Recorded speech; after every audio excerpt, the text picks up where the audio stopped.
নেই, আপনি একটু অপেক্ষা। পাসপোর্টটা একটা ব্যবস্থা। হ্যাঁ, সমস্যা নেই, আল্লাহ বলে। একটা মানে আপনাদের কাছে আমার একটা অনুরোধ, উনি গরিব মানুষ, কিন্তু এই ছেলে মেয়ে, কিন্তু এই দুটা ছেলে এই একমাত্র এই বিদেশ করি এই বাচ্চাদেরকে চালাইতেছে। কিন্তু এখন আপনার সবচেয়ে বেশি হচ্ছে পাসপোর্টটা না? পাসপোর্ট, পাসপোর্ট আর সিভিল আইডি আর ব্যাংক কার্ড, আইডি কার্ড, মানে আমার দরকারি আমার জরুরি জীবনে সবই লই গেছে, কোনো কিছু তো টাকা পয়সার জন্য কোনো দুঃখ না। টাকা যে 70-80 হাজার টাকা নিচ্ছে এটা বাদ, কিন্তু আমাদের দরকার হচ্ছে পাসপোর্টটা। উনি 2-4 পয়সা বাল বাচ্চা নিয়ে খাইতে পারবে, গরিব মানুষ তো, উনি তার কোটিপতি না। বাড়িতে আজকে 21 বছর বিদেশ করে একটা ঘরও করতে পারবে, বুঝছেন?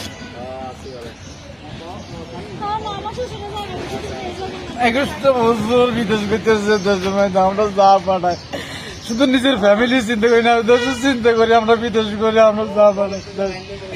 আচ্ছা, আমরা নিরাপত্তায় আমরা কি মারি ধরি কিছু রাখে না, রোডের গাছ বানছে। এটা কোন দেশের মধ্যে বাস করি আমরা?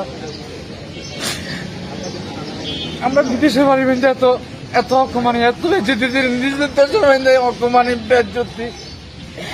এর ফোড়ায় নামছি 1.5 ঘন্টা পরে সামান আইছে বিলের মধ্যে। আমার তো প্রবাসী কেন এত দুর্গতি? কুত্তের জীবন তো ভালো আছে, আমরা কুত্তের জীবন থেকে খারাপ। আমাদের কোন জায়গাতে সম্মান, মানে সোনার মধ্যে কিছুই নাই।